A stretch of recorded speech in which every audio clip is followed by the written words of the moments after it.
بسم الله الرحمن الرحيم الحمد لله رب العالمين والصلاة والسلام على المبعوث رحمة للعالمين نبينا محمد وعلى آله وصحبه ومن تبعهم بإحسان إلى يوم الدين أما بعد.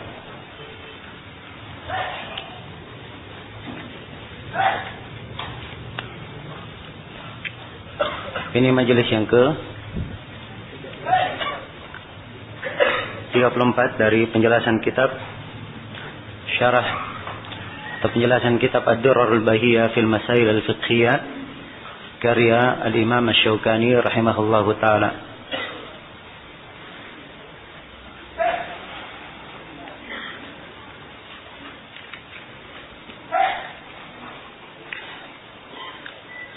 Kata beliau rahimahullahu taala dalam pembahasan berikutnya, faslun. Nah, fasal, ya demikian tertulis kalimat fasal di dalam manuskripnya. Kitab aslinya dengan tulisan tangan Imam Asy-Syaukani. Dan fasal ini berkaitan dengan masalah at-ta'zir. Dengan masalah at-ta'zir.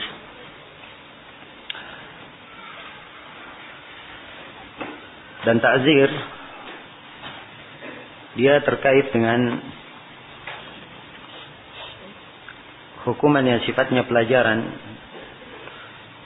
bagi siapa yang dijatuhkan padanya ta'zir, sebagaimana yang kita akan terangkan. Dan beliau bawakan pembahasan ini antara penjelasan had peminum khamar dan had al-muharib, orang yang mengadakan perusakan. Ya.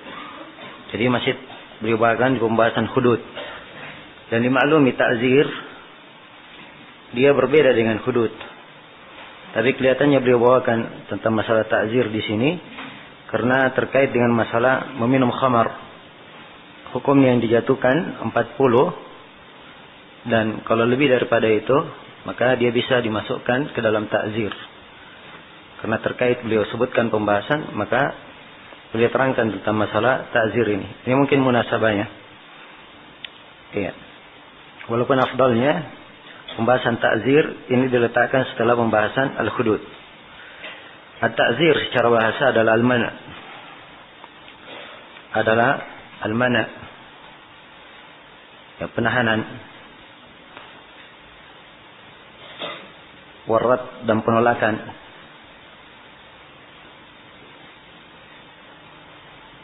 Nah,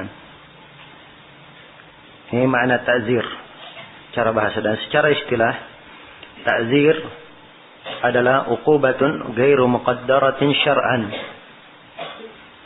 tajibu haqqan lillahi aw li adamiyyin fi kulli ma'siyatin laysa fiha haddun wala kaffarah ghaliban. Ya, ta'zir adalah uqubah, hukuman ghairu muqaddara syar'an, yang tidak ditakdir, tidak ditentukan bagaimana bentuknya secara syar'i. Ya. Jelas ya? Ini perbedaannya dengan apa? Al-hudud. So, kalau al-hudud dia uqubat apa? Ditentukan. Ya. Seorang yang mencuri ditentukan apa hukumnya. Seorang yang minum khamar apa hukumnya. Seorang yang menuduh apa hukumnya, jelas diterangkan. Tapi kalau ta'zir dia uqubah, diberikan hukuman tapi tidak ada ketentuan apa hukumnya yang dijatuhkan.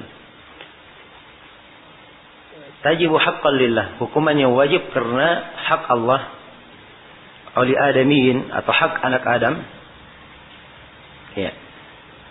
Fi kulli ma'siyah, pada setiap maksiat. Nah, ini perbedaan lainnya. Kalau hudud pada maksiat tertentu. Tapi kalau ta'zir pada seluruh maksiat, laisa fiha haddun wala kaffara ghaliban. Yang kebanyakannya tidak ada had dan kaffara di situ. Iya. Sini ada istilah-istilah yang kita bedakan ya. Ta'zir, had, qisas, kafarah. Ya, kisah akan diterangkan. Ya, bahwa qisas itu adalah diperlakukan kepada orang yang bersalah sebagaimana dia memperlakukan orang lain. Jadi kalau dia membunuh, dia juga dibunuh. Ya.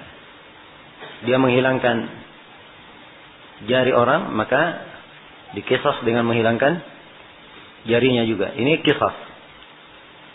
Ya. Kalau had sudah diterangkan ya, had ukubah yang apa? Dia muqaddarah. Ya, kalau kafarah juga ukubah. Tapi kafarah itu karena apa? Untuk menghapus dosanya. Jelas ya? Maka di sini ada beberapa perbedaan antara ta'zir dan hudud. Ya, serta al-qisas. Di antara perbedaannya, ya supaya jelas siapa yang dimaksud dengan ta'zir. Di antara perbedaannya, kalau hudud dan qisas, ya, ini apabila telah terjadi perbuatan dosa itu, maka hukumannya telah pasti. Hukumannya telah apa? Telah pasti. Ya. Tidak ada ijtihad maupun pilihan hakim di dalamnya. Ya, jelas? Ini hudud dan apa? Qisas. Ya, kecuali di masalah qisas nanti, itu kalau dimaafkan orang yang membunuh, maka dia membayar apa? Membayar dia akan datang, kita jelaskan. Tapi pemerintah, walaupun misalnya di qisas dimaafkan oleh keluarganya, tidak jadi dibunuh, tapi pemerintah bisa memberi ta'zir tambahan. Kalau dilihat apa? Dilihat dia di dalam bentuk pembunuhannya ada hal yang harus dikasih pelajaran. Jelas ya? Tapi asalnya qisas dan hudud hukumnya telah apa? Telah ditetapkan. Berbeda dengan ta'zir. Berbeda dengan apa? Berbeda dengan ta'zir. Ta'zir yang menentukan pilihan hukumnya adalah siapa? Adalah al-qadhi. Pemerintah yang menentukannya. Sesuai dengan apa yang maslahat di dalamnya. Jelas ya? Ini ta'zir. Nah. Jelas? Ya.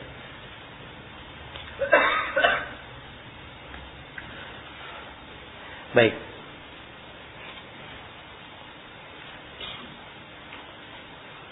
Saya beri contoh misalnya di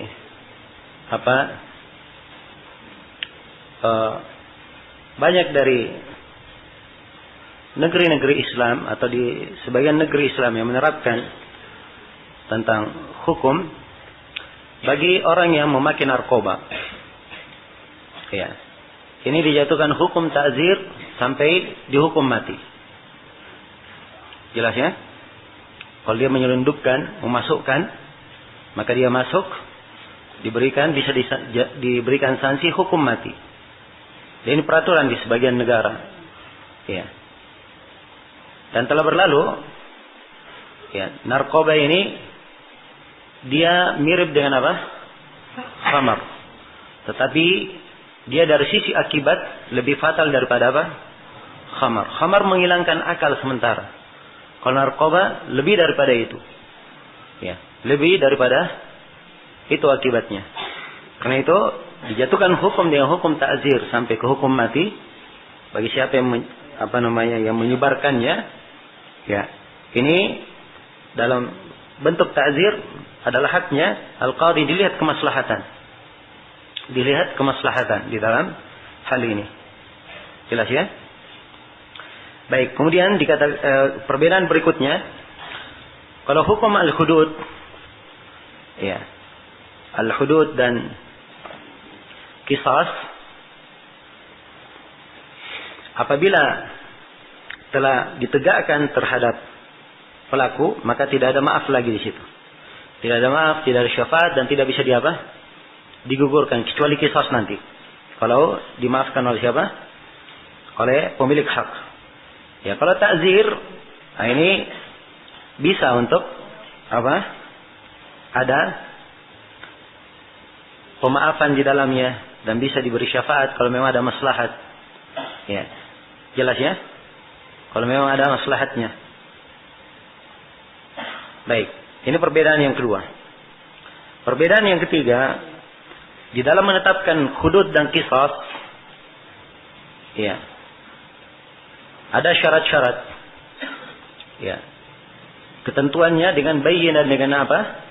Dan dengan i'tiraf. Ya, dengan adanya ditegakkannya bukti atau adanya pengakuan. Ya, dengan syarat-syarat yang telah kita bahas. Ya, adapun ta'zir, dia lebih daripada itu. Ada bayyinah, ada pengakuan, ya. Dan mungkin ada sebab yang lain yang menyebabkan dia dijatuhkan apa? Hukum ta'zir. Baik, perbedaan yang keempat, kalau hudud dan qisas ditegakkan dan mengakibatkan orang yang diterapkan pada hudud mati, maka itu tidak ada dia atau tidak ada kewajiban apapun terhadap penguasa yang menegakkannya. Misalnya seorang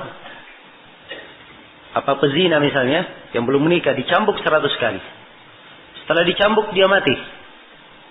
Maka di sini kematiannya tidak ada kewajiban apapun. Ya, sebab kewajiban pemerintah menerapkan hudud. Ya, dicambuk 100 kali. Begitu dia mati, maka ini dianggap hadar, darahnya dianggap apa? Tidak ada kewajiban apapun di belakangnya. Ya, berbeda dengan ta'zir. Ya, menurut pendapat sebagian para ulama, walaupun ada yang berpendapat bahwa ta'zir ini sama dengan apa? Hudud. Kalau misalnya dita'zir, kemudian dia mati. Ya, dita'zir dia mati. Tapi sejumlah dari para ulama berpendapat, ya harus ada dhaman, harus diganti oleh penguasa di dalam hal tersebut. Nah, baik. Kemudian perbedaan yang keberapa sekarang? Yang kelima. Ya, kalau di dalam hudud itu boleh rujuk dari hudud. Ada boleh apa? Boleh rujuk. Kapan rujuk itu diperbolehkan? Sudah dibahas atau tidak dalam hudud boleh rujuk? Ya, boleh. Ini sebelum sampai ke hakim, tapi dalam masalah apa rujuknya? Ya. Hudud itu sabit dengan dua hal kan? Tetap dengan dua hal. Dengan i'tiraf, dengan ikrar, dan dengan apa? Dan dengan saksi. Ya, kalau saksi, ini tidak ada rujuk. Apabila sudah saksi. Sebab saksi kalau dia rujuk, semuanya akan dia apa? Dicambuk 80 kali. Kalau dia rujuk. Ya. Tapi yang dimaksud di sini rujuknya dalam apa? Ikrar. Ya, dia sudah mengakui dirinya berbuat zina misalnya. Ya. Setelah itu dia rujuk dari pengakuannya. Ini diterima. Jelas ya? Rujuknya. Tapi kalau ta'zir, ya. Ini tidak ada keterkaitannya dengan rujuk atau tidak. Sebab ini hukuman yang akan ditetapkan oleh hakim karena pelanggaran yang dia lakukan agar supaya dia mendapat pelajaran dari hukuman itu. Iya. Baik. Kemudian perbedaan dari sisi yang ke-6, kalau had itu tidak boleh ditegakkan terhadap anak kecil. Kalau had. Tapi kalau ta'zir, ya boleh ditegakkan terhadap siapa? Anak kecil.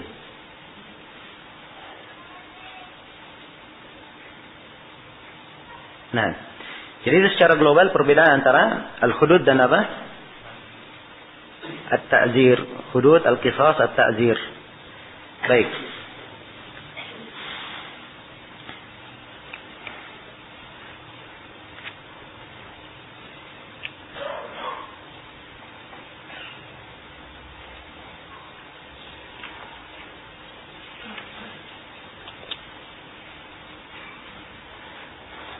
Ya, kata Syukani rahimahullahu ta'ala, وَالتَّعْزِيرُ فِي الْمَعَاصِي الَّتِي لَا تُوجِبُ حَدًّا ثَابِتٌ بِحَبْسٍ أَوْ نَحْوِهِ أَوْ ضَرْبٍ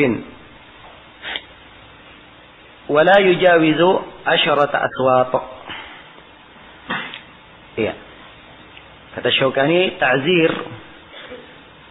pada maksiat-maksiat. Ta'zir itu adalah pada maksiat-maksiat yang tidak ada had di dalamnya. Ta'zir pada maksiat yang tidak ada had di dalamnya, dia adalah sabit, adalah suatu hal yang tetap di dalam syariat. Bagaimana cara mentakzirnya?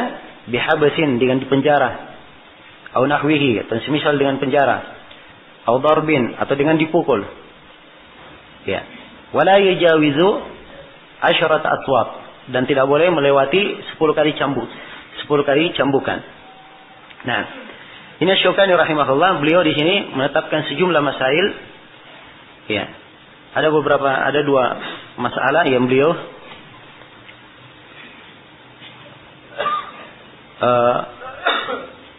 menetapkannya di sini, dan ada perbedaan pendapat dengan ulama yang lainnya. Yang pertama, beliau memandang bahwa ta'zir ini itu hanya pada maksiat yang tidak ada hadnya.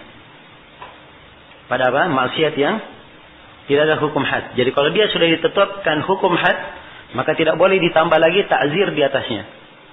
Ini bagi siapa? Bagi Asy-Syaukani. Ya, dan ini pendapat tidak kuat. Sebab ta'zir itu bisa juga ditetapkan pada hukum yang telah apa? Telah ada hadnya. Misalnya ada seorang yang berzina misalnya. Ya, dia berzina. Ya, menzinai seorang perempuan. Orang ini belum menikah. Dia belum menikah. Sisi hukum had apa yang ditetapkan? Dicambuk 100 kali dan diasingkan selama setahun. Tapi pemerintah boleh menjatuhkan ta'zir tambahan. Dan diputuskan hukumannya dengan hukuman mati. Ya, kalau apa? Kalau misalnya zinanya bukan dengan cara biasa, tapi dia memperkosa. Misalnya. Ya. Dengan dia apa? Dia memperkosa dan membuat kegaduhan di mana? Di tengah kaumnya. Maka ini bentuk pelanggaran lain yang harus diberikan pelajaran dalam hal itu, harus dikasih ta'zir untuk menutup. Maka dari sisi ta'zir, dia boleh ditambah dengan hukuman yang lain walaupun tidak sampai ke derajat apa? Ke derajat dia dihukum mati. Ya, jelas ya? Ini syah untuk memberikan ta'zir. Sebab memang ta'zir, ya, dia tidak diharuskan pada sebuah maksiat yang ada hadnya. Tidak diharuskan pada sebuah maksiat yang ada hadnya, dan dia juga tidak khusus pada maksiat yang tidak ada hadnya. Ya, asal dari ta'zir adalah memberi pelajaran agar supaya seorang itu jerah di dalamnya. Nah, disinilah letak keindahannya syariat di dalam apa? Mengatur maslahat di dalam hukum. Ya. Jadi ada hukum yang muqaddarah dan ada hukum yang apa? Bisa dikembangkan di situ bagaimana bentuk hukumnya sesuai dengan kemaslahatan. Sesuai dengan kemaslahatan. Karena itu, ya, ta'zir kadang dari sisi kemaslahatan dia boleh sampai membunuh. Misalnya di pembahasan jihad nanti boleh membunuh mata-mata. Ya. Jelas ya? Boleh membunuh mata-mata. Ya. Dan mata-mata itu beraneka ragam. Demikian pula kalau mata-matanya adalah mata-mata muslim, boleh sampai dibunuh. Ya. Ini ta'zir hukumnya. Boleh sampai apa? Dibunuh. Ya. Kemudian demikian pula orang yang memecah jemaah kaum muslimin. Ya, kalau ada yang memecah jemaah misalnya ingin melakukan kudeta terhadap penguasa, maka dia boleh dihukum secara ta'zir di sampai apa? Sampai ia dibunuh. Kemudian, ya, apa yang disebut oleh Syaukani di sini yang kedua, bahwa tidak boleh lewat 10 cambukan. Ini juga tentunya diselisih oleh para ulama yang lainnya. Sebab dimaklumi Umar bin Khattab radhiyallahu taala anhu, ya, beliau memukul Khabib berapa kali? Banyak kali dipukulnya, ya. Berapa kali Khabib itu dipukul? Dan ini hukumannya yang dijatuhkan ke Khabib hukuman apa? Hudud atau ta'zir? Ya, sifatnya ta'zir. Jelasnya sifatnya ta'zir. Ya. Nah, karena itulah yang disebutkan oleh Syekhul Islam Ibn Taimiyah rahimahullah bahwa pendapat yang paling adil dan ditunjukkan oleh sunnah Nabi dan para khulafa ar-rasyidin bahwa ta'zir itu tidak terbatas pada apa? Ya, ta'zir itu kadang mungkin sampai ke derajat sampai dia dibunuh, dan kadang dia perlu dicambuk lebih daripada apa? Lebih daripada 10 kali. Nah, dan dimaklumi dalil Asy-Syaukani rahimahullah, beliau berdalilkan dengan 10 kali, sebab memang ada hadis yang diriwayatkan oleh Imam Al-Bukhari dan Imam Muslim dari Abu Burda bin Niyar, di mana Nabi sallallahu alaihi wasallam bersabda, la yujladu fawqa asyrati aswab illa fi haddin min hududillah. Ya, dalam hadis dikatakan tidak boleh dicambuk di atas 10 kali cambukan kecuali dalam sebuah had dari had-had Allah. Ya. Jadi Syaukani memandang had di sini, had bermakna hudud yang telah diterangkan. Ya. Dan ini tidak seperti pemahaman ulama yang lainnya yang mengatakan bahwa boleh lebih dari 10.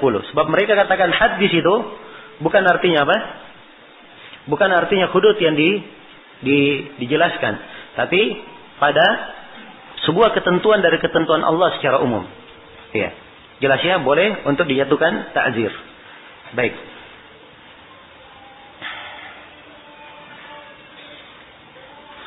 Kemudian kata beliau rahimahullah, baik.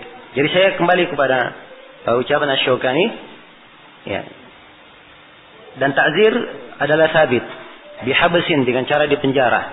Sebab ta'zir mungkin dengan cara dia dipenjarakan. Mungkin dengan cara apa? Dia dipenjarakan. Dan mungkin dengan cara dia diberikan hukuman. Ya, diberi hukuman.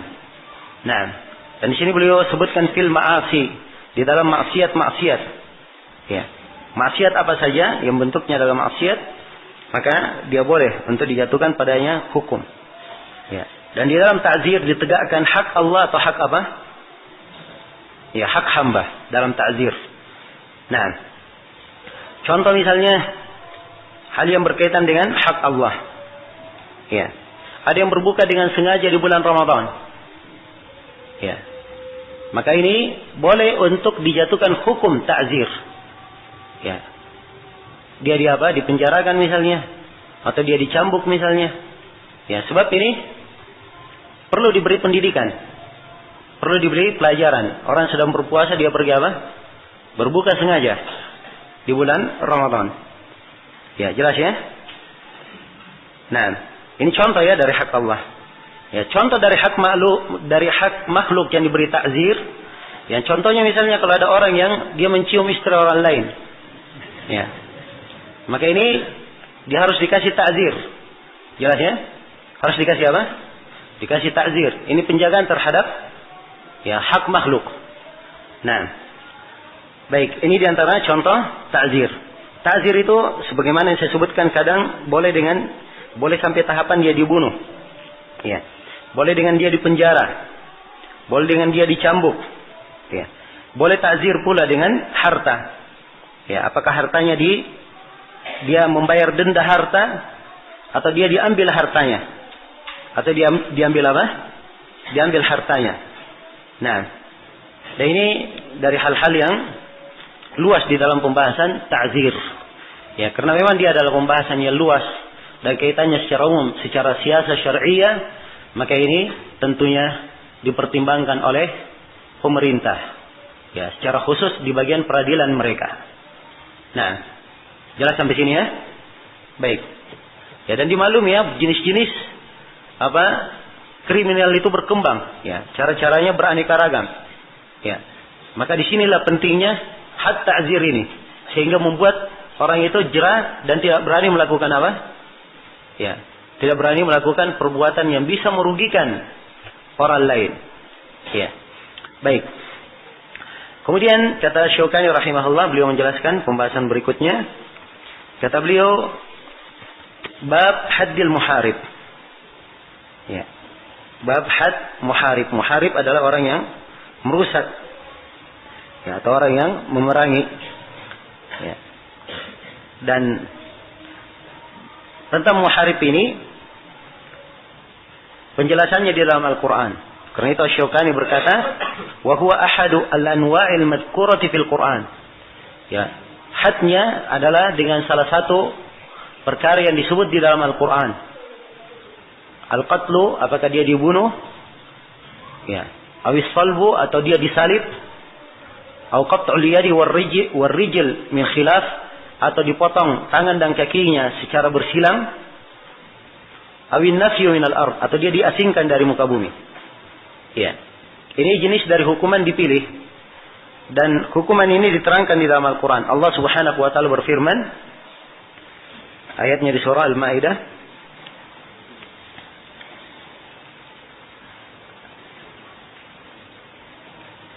ya, Al-Maidah ayat 33 ya. Innama jazaa'ul ladzina yuharibuna Allah wa rasulahu wa yas'una fil ardi fasadan ay yuqattalu aw yusallabu aw tuqatta'a aydihim wa arjuluhum min khilaf aw yunfaw min al-ard. Dzalika lahum khizyun fid dunya wa lahum fil akhirati adabun 'adzim. Illa alladhina tabu min qabli an taqdiru 'alaihim fa'lamu anna Allah ghafurur rahim. Ini ayat lengkap menjelaskan tentang hukum apa? Hukum al-muharib. Sesungguhnya balasan, innama jazaa'ul ladzina, sungguhnya balasan orang-orang yang yuharibuna Allah wa rasulah, yang memerangi Allah dan Rasulnya. Ya, ini pertama ya bentuknya. Dia memerangi apa? Allah dan Rasulnya. Wa yas'auna fil ardi fasadan, dan dia berbuat kerusakan di muka bumi. Ya, kerusakan di muka bumi ini di penafsiran kebanyakan para ulama adalah qutta'ut tariq.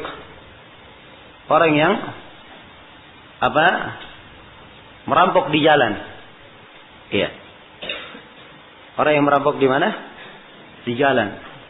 Ya. Yang apa, kalau ada orang yang lewat, musafir yang lewat, maka dia hadang kemudian diambil harta-harta mereka. Itu qutta'ut tariq di sejumlah penafsiran para ulama. Ya, tapi konteks dari ayat ini umum. Dengan ukuran itu, dia yuharibun Allah wa rasulah, dan berbuat kerusakan di mana? Di muka bumi. Ya, maka dipilihkan hukuman yang cocok. Dipilihkan hukuman yang cocok. Apa yang pantas? Apakah dia dibunuh? Atau dia disalib? Atau dia dipotong tangan dan kakinya min khilaf? Atau dia diasingkan dari muka bumi? Di penjara, diasingkan. Jelas ya? Ya, kemudian diterangkan, dzalika lahum khizyun fid dunya. Inilah kehinaan untuk mereka di dunia. Wa lahum fil akhirah adabun 'adzim, dan di akhirat kelak mereka mendapatkan siksaan yang sangat besar. Iya. Jelas ya? Maka ini hukum tentang al-muharib. Ya. Orang-orang yang mengadakan kerusakan di muka bumi. Iya. Karena itulah tadi saya sebutkan juga bahwa kadang di sebagian keadaan, ya, sebagian bentuk-bentuk kriminal yang terjadi itu diarahkan kepada bentuk menyebarkan kerusakan di muka bumi. Ya, banyak etibarnya. Seperti tadi saya beri contoh, misalnya tentang masalah apa? Masalah orang yang menyebarkan kemaksiatan. Ya, dia menyebarkan kekejian. Ya. Dia melakukan waliyadzubillah, ya, perbuatan zina, kemudian dia videokan, kemudian dia gandakan, dia sebarkan. Ya. Maka ini dia bisa diberikan hukuman sampai apa? Dibunuh. Apakah dari sisi ta'zir, ya, atau dari sisi dia berbuat kerusakan apa? Di muka bumi. Dia berbuat kerusakan di muka bumi. Nah, dan beberapa waktu yang lalu, ya, Syekh Shalih Al-Luhaidan, beliau pernah ditanya di sebagian majelis, yang dari jawaban beliau ini, ya, sibuk para jurnalis yang menulis di koran menghujat beliau dan menyalahartikan ucapan beliau. Ya. Jadi beliau menyebutkan tentang orang-orang yang menulis di berita-berita dan menyebarkan berita-berita yang terdapat di dalamnya kerusakan. Ya. Dia menyebarkan tentang perzinahan misalnya, atau mengajak kepada kekejian dan seterusnya. Maka beliau memfatwakan bahwa yang seperti ini, ya, itu secara qada dia bisa dijatuhkan hukum bunuh. Ya. Jadi beliau sudah takkid bahwa ini secara hukum Hukum qada, peradilan. Ya. Jadi kalau peradilan hukumannya di mana? Peradilan yang menentukan. Kalau memang mereka yang menegaskan dan melihat keadaan. Mereka sebarkan bahwa ya Syekh Shalih Al-Wahdan itu memberi fatwa untuk membunuhi para jurnalis. Ya. Dan kalimat macam-macam mereka sebutkan. Ya. Inilah hal-hal yang kadang muncul, subhanallah, dari sebagian orang yang tidak mengambil nasihat. Tidak mengambil nasihat. Iya. Padahal, ya, fatwa beliau pada tempatnya. Pada tempatnya. Sebab ini memang kemaslahatan dijaga di dalam syariat kita. Dijaga dan diperhatikan di dalam syariat kita agar supaya tidak terjadi kerusakan di muka bumi. Iya. Jelasnya? Ya, kalau misalnya ada yang bertanya kenapa ya terus perbuatan itu semakin banyak ya terjadi, bahkan setiap hari, hampir setiap hari ada berita, pasti ada berita-berita. Ya, mungkin tidak lepas dari berita yang seperti itu. Nah, ada penyebaran ini, penyebaran itu, penyebaran itu. Ya, ini karena akibatnya tidak ada pelajaran yang membuat mereka jerah. Ya. Coba kalau dikasih pelajaran yang membuat mereka jerah. Hah? Kira-kira ada yang melakukannya? Ya. Nah, di sini letak keindahan di dalam syariat ini. Jelas ya? Itu menjaga kemaslahatan umum. Ya, menjaga akal manusia, menjaga kehormatan mereka dan menjaga agama mereka. Ya. Menjaga agama mereka. Ya. Jelas ya? Baik.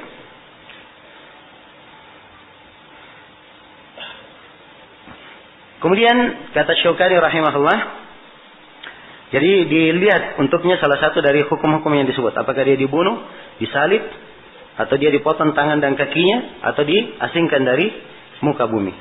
Nah, karena itu, ya, Ibnu Abbas di dalam sebagian penafsiran beliau diriwayatkan oleh Imam Syafi'i, ya, beliau kadang merinci. Ya, beliau katakan, apabila mereka membunuh dan mengambil harta, maka mereka dibunuh dan disalib. Apabila mereka membunuh dan mengambil harta, ya, apabila mereka membunuh dan tidak mengambil harta, maka mereka ini dibunuh, tidak disalib. Ya, kalau mereka mengambil harta maka tidak dibunuh, tetapi dipotong tangan dan kakinya dari khilaf. Kalau mereka membuat khawatir di jalan dan tidak mengambil harta, maka mereka dipenjarakan, diasingkan dari muka bumi. Jadi beliau mengambil istinbat dari ayat. Pilihan sesuai dengan apa? Ya, bentuk kriminal yang dia lakukan. Ya, jelas? Dan ini dari fikih beliau di dalam memahami ayat ini. Ya. Dan di antara dalil yang menunjukkan tentang penerapan ayat adalah kisah Al-Uraniyin. Ya, dimaklumi ya tentang kisah Al-Uraniyin. Ya, sekelompok orang yang datang kepada Nabi sallallahu alaihi wasallam dari Bani Urainah. Ya, di mana mereka ya datang masuk Islam. Ya. Mereka datang apa? Pura-pura masuk Islam. Maka mereka pun sakit di kota Madinah. Karena dinginnya kota Madinah waktu itu. Ya. Maka Nabi sallallahu alaihi wasallam mengobati mereka, diberikan pelayanan. Ya. Mereka diberi minum air apa? Susu onta. Ya, kemudian dicampur dengan kencing onta itu sehingga mereka apa sembuh, dan itu memang obat ya, masya Allah, mujarab. Ya, untuk menyembuhkan demam-demam. Ya, dan ini telah terbukti. Ya, jelas ya. Maka setelah mereka sembuh, ya, mereka membunuh pengembala onta Nabi Sallallahu Alaihi Wasallam. Kemudian onta itu mereka bawa. Ya, perhatikan, bagaimana kerusakan yang mereka mereka buat. Maka dikejar oleh para sahabat. Didapat mereka semuanya. Ya. Kemudian mereka ya, semuanya dipotong tangan dan kakinya, ya. Kemudian mereka dijemur sampai mati. Ya. Ini masuk dalam hukum apa?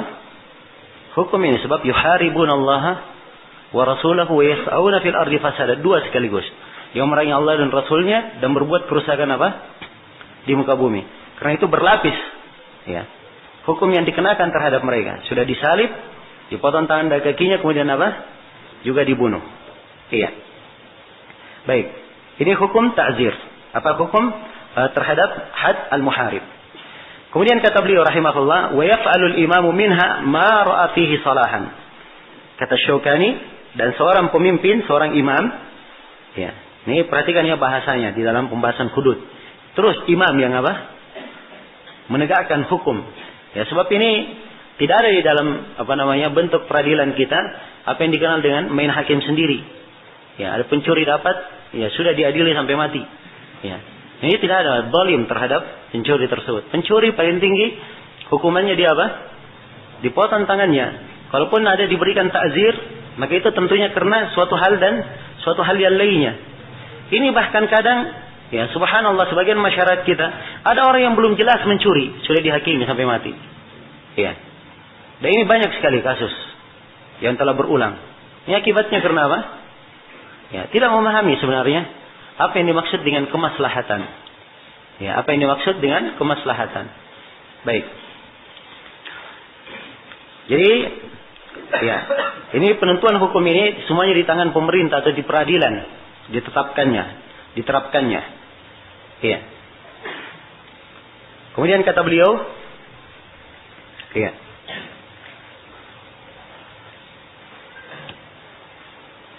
Nah, seorang imam yaf'alu liman minha maratihi salahan. Seorang imam melakukan apa yang dia pandang maslahat.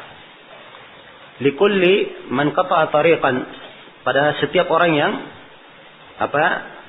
merampok di jalan, atau menjegal di jalan, walau fil Misr, walaupun dia di dalam kota, ya, walaupun dia di dalam kota, ini tidak diharuskan, ya, dia penjegal jalan di mana, di luar kota, walaupun dia di dalam kota.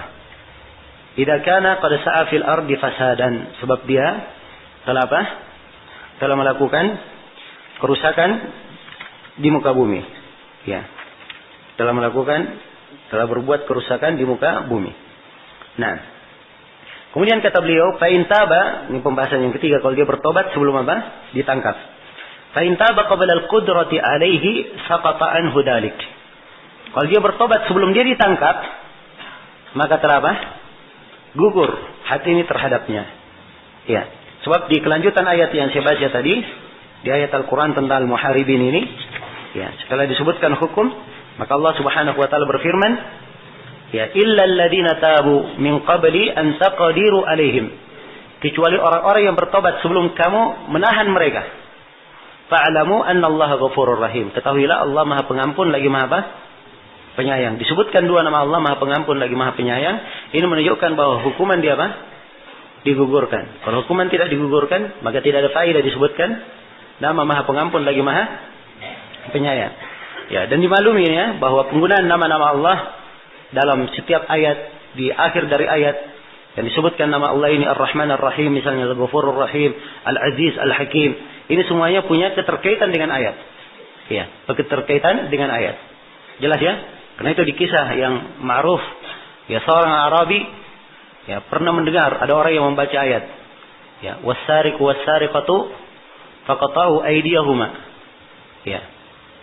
Faqata'u aydiyahuma jazaan bima kasaba nakalan min Allah. Terus dia baca wallahu ghafurur rahim.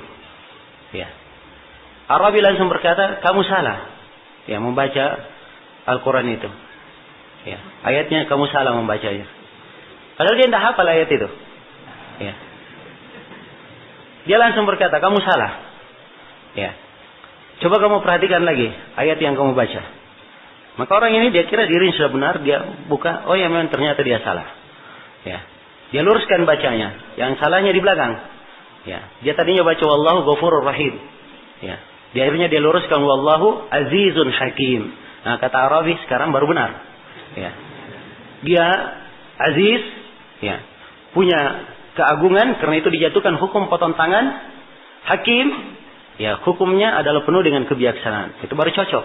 Kalau disebutkan pencuri, laki-laki dan perempuan yang mencuri, maka dipotong tangannya. Itu adalah balasan dari Allah dan adab bagi mereka. Kemudian disebutkan Allah Maha Pengampun lagi Maha Penyayang. Ini tidak cocok keterkaitannya dengan apa? Ayat. Maka Arabi langsung paham dia. Kamu pasti salah baca. Ya, jelas ya? Karena itu keterkaitan dengan ayat ini dalam memahami fikih Asmaul Husna ini memberikan seorang itu keindahan di dalam memahami dan mendengarkan ayat-ayat Al-Qur'an. Jelas ya?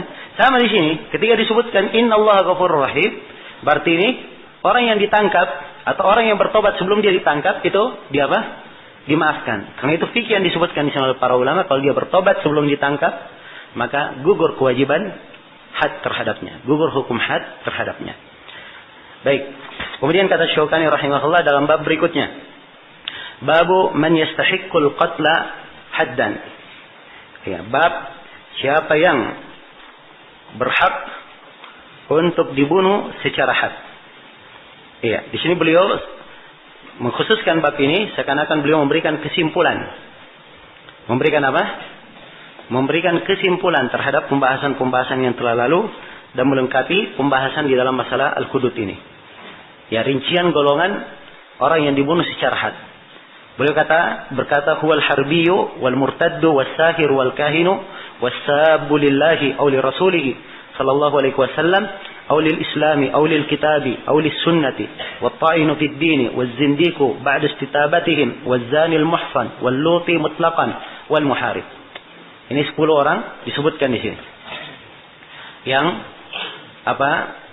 dibunuh dengan hukum had. Yang pertama adalah apa? Kafir harbi. Nah, yang pertama adalah kafir harbi.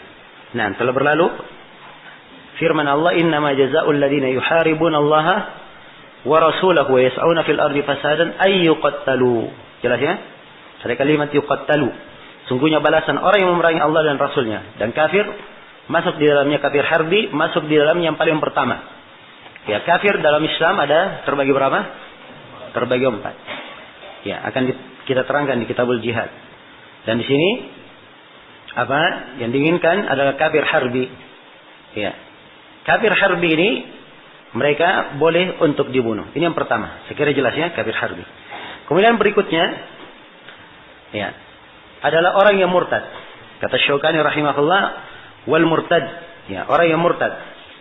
Ya, dan tentang orang yang murtad ini dia dibunuh itu berdasarkan firman Allah, berdasarkan sabda Rasulullah sallallahu alaihi wasallam ya, dalam hadis Ibnu Abbas riwayat Al-Bukhari, man baddala dinahu faqtuluh. Siapa yang mengganti agamanya, maka bunuhlah dia.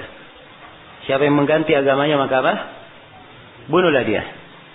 Nah, jadi kalau ada yang murtad, maka dari sisi hukum syar'i dia boleh dibunuh.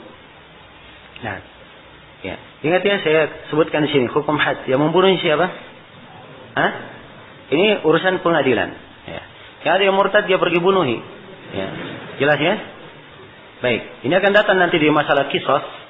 Ya. Dia kalau membunuh seseorang karena dia murtad, ya, dia bunuh, dia sendiri yang membunuh, bukan pengadilan. Ya, maka itu dilihat. Kalau dia punya saksi bahwa orang ini murtad, maka dia tidak dibunuh dengannya. Tapi kalau dia tidak punya saksi, maka asalnya dia adalah adalah muslim. Karena itu hati-hati di dalam masalah membunuh. Sebab kalau sudah diangkat ke pengadilan, maka diperiksa saksinya. Ya, itu pun kalau dia punya saksi bahwa orang yang murtad, dia dibebaskan dari hukum bunuh, tapi pemerintah berhak memberikan hukum ta'zir kepadanya. Sebab dia telah melanggar wewenang siapa? Wewenang pemerintah. Iya. Baik. Kata beliau berikutnya, yang ketiga wasahir. Ya, yang ketiga adalah tukang sihir. Ya, ini tukang sihir, pelakunya ya boleh untuk dibunuh. Boleh untuk dibunuh. Ya. Dan masalah dibunuhnya ini adalah hal yang disepakati atau merupakan pendapat kebanyakan para ulama tentang dibunuhnya. Dan mereka berdalilkan dengan hadits ya, yang hadits ini didukung oleh fi'il para sahabat, haddus sahiri darbatun bis-sayf. Ya, hukuman seorang yang melakukan sihir, seorang penyihir, dia dipenggal dengan pedang. Ya, dan telah syah dari 3 orang sahabat. Mereka ya memenggal membunuh tukang sihir. Ya, membunuh tukang sihir.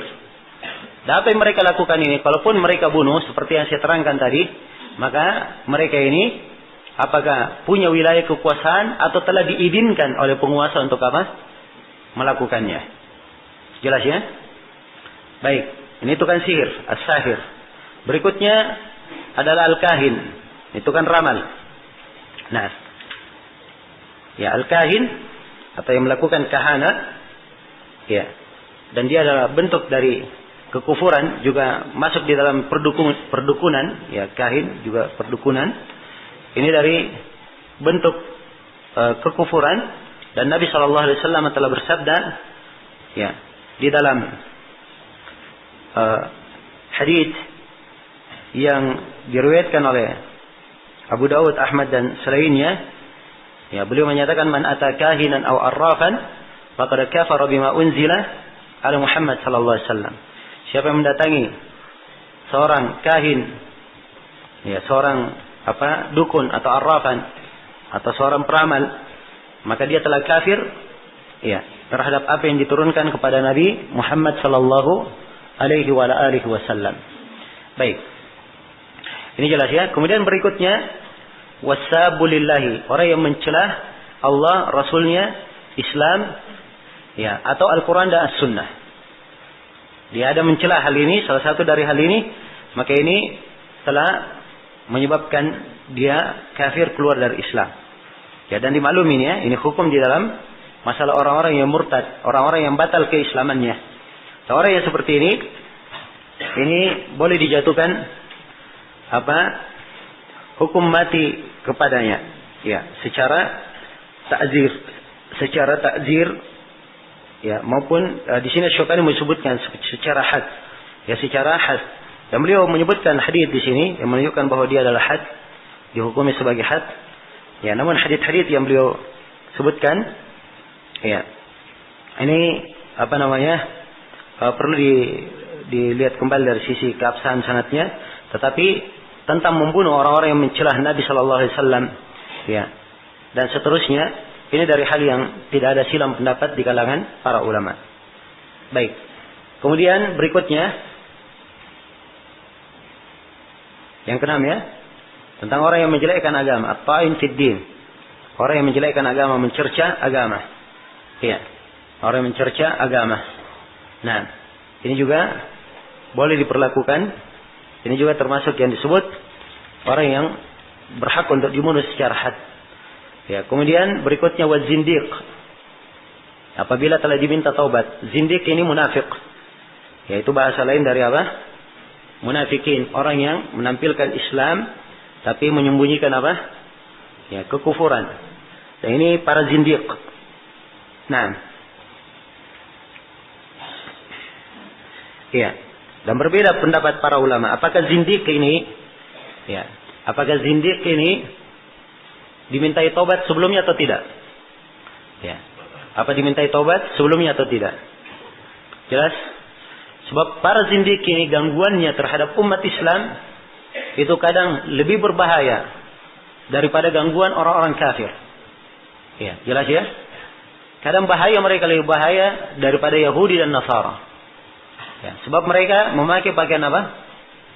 Pakaian Islam, ya, berlebar dengan label Islam, ya, tapi mereka menghancurkan Islam dari dalam. Inilah kaum zindikun yang sekarang banyak bertebaran, ya, yang sekarang banyak bertebaran dengan berbagai pakaian. Ya, di antara yang paling berbahayanya di Indonesia ini apa yang disebut dengan Jemaah Islam Liberal, ya, jaringan ya, jaringan Islam liberal, ya. Nah, dan ini jelas para sindikun, orang-orang yang, ya, ingin merusak agama, ya. Ini harusnya pengadilan, ya, harus menegakkan hukum atas orang-orang yang seperti itu. Nah, naudzubillah kalau misalnya ada dari tuntunan agama misalnya dibahasakan dengan bahasa-bahasa, ya, yang mengandung kekufuran di dalamnya, ya, dikatakan ini bukan dari Islam, itu adalah kekejian, padahal dia adalah syariat yang tetap dalam Islam, ya. Dan bahaya zindik ini, naudzubillah, adalah hal yang, ya, sangat membahayakan umat Islam. Karena itu terlihat ya di sebagian perkara, ya, nampak misalnya sebagian zindik, ya, ketika terjadi kasus misalnya yang sudah berlalu, ya, Karena ada yang mau menyebarkan majalah apa itu, yang majalah porno, ya. Kemudian muncul sebagian zindik mengatakan, wah itu tidak ada masalah. Di Al-Quran juga ada porno-porno, ya. Karena ada disebutkan apa? Ya, hukum tentang menyusui, ya, menyusui itu porno katanya. Ya, ini naudzubillah. Perhatikannya bahasa-bahasa para zindikun, ya. Dan ini tidak diucapkan oleh orang-orang kafir. Tidak ada orang kafir yang mampu mengucapkannya. Ya, hanya para zindik ini yang otaknya mengarah ke sana. Jadi kerusakannya sangat besar bagi umat. Iya. Maka itu, karena itu wajar kalau dijatuhkan, ya, hukum ini terhadap apa? Terhadap mereka.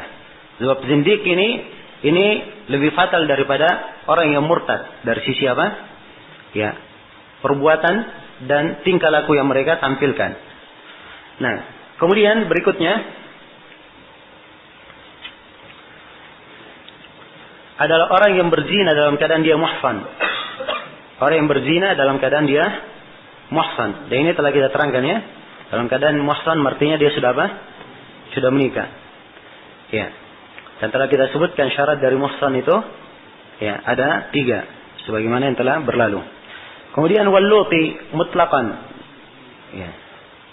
Nah, ini kalimat luti ini kalimat yang tidak benar. Maksudnya jangan digunakan seperti itu. Ya, dan ini bahasa dipakai oleh sebagian ahli fikih. Dan ini bahasa yang tidak bagus. Sebab luti artinya nisbat kepada Nabi Lut. Dan tentunya Nabi Lut alaihissalam ya sangat tidak boleh dinisbatkan dengan hal yang seperti ini. Walaupun orang yang mengucapkan kalimat Lut ini maksudnya dia adalah apa? Orang yang beramal dengan amalan kaumnya Nabi Lut. Kan begitu? Ya. Maka ini penggunaan yang salah. Ya, suatu hal yang salah dan keliru harus dihindari.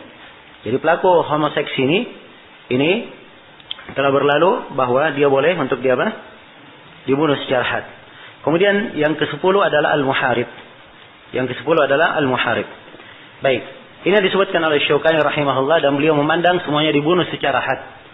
Kalau masalah dibunuhnya, iya, ini adalah hal yang semuanya disepakati untuk Imam Syaukani. Tapi apakah dibunuh secara had atau secara ta'zir?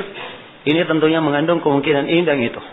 Jelas ya? Tapi masalah boleh dibunuh, ya di peradilan ini boleh ditetapkan hukum bunuh untuk apa? 10 orang ini. Baik, selesai sudah pembahasan tentang al-hudud. Kemudian setelah itu beliau berpindah menjelaskan tentang al-qisas. Kata Syaukani rahimahullahu taala, kitabul qisas. Ya.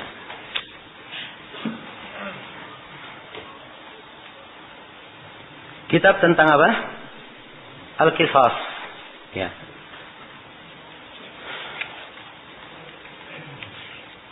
Al-Qisas secara bahasa itu adalah tatabbu'ul athar, mengikuti jejak. Ya. Jadi katakan qisas sebab dia diperlakukan semisal dengan itu, sama dengan jejak yang dia lakukan. Ya, dia meninggalkan jejak membunuh, maka dia juga dia apa? Dibunuh. Nah, dan secara istilah qisas adalah ayyuf'ala bil jani mithla ma fa'al. Diperlakukan kepada al-jani, orang yang berbuat dosa atau orang yang berbuat ya pelanggaran itu seperti apa yang dia lakukan. Seperti apa yang dia lakukan. Iya. Baik. Ini yang dimaksud dengan al-qisas. Iya. Dan qisas adalah hal yang disyariatkan di dalam agama kita. Hal yang disyariatkan di dalam agama kita dan diterangkan tentang ketentuannya. Diterangkan tentang ketentuannya. Allah Subhanahu wa taala berfirman, "Kutiba 'alaikumul qisasu fil qatla." Ya. Dan diwajibkan atas kalian untuk qisas pada al-qatla, pada orang-orang yang dibunuh. Nah, dan juga Allah Subhanahu wa taala berfirman, "Walakum fil qisasi hayah." Dan untuk kalian di dalam pelaksanaan hukum qisas itu ada kehidupan. Untuk kalian di dalam pelaksanaan hukum qisas tersebut ada apa? Ada kehidupan. Ya. Dan juga Allah Subhanahu wa taala berfirman, ya, "Wa katabna 'alaihim fiha anna an-nafsa bin-nafsi wal 'ayna bil-'ayni wal-anfa bil-anfi wal udhuna bil udhuni was sinna bis sinni wal juruha qisas. Dan kami tetapkan atas mereka di dalamnya bahwa jiwa dibayar dengan jiwa, mata dibayar dengan mata, hidung dibayar dengan hidung, telinga dibayar dengan telinga, gigi dibayar dengan gigi, dan luka-luka ada qisas di dalamnya. Ada qisas di dalamnya.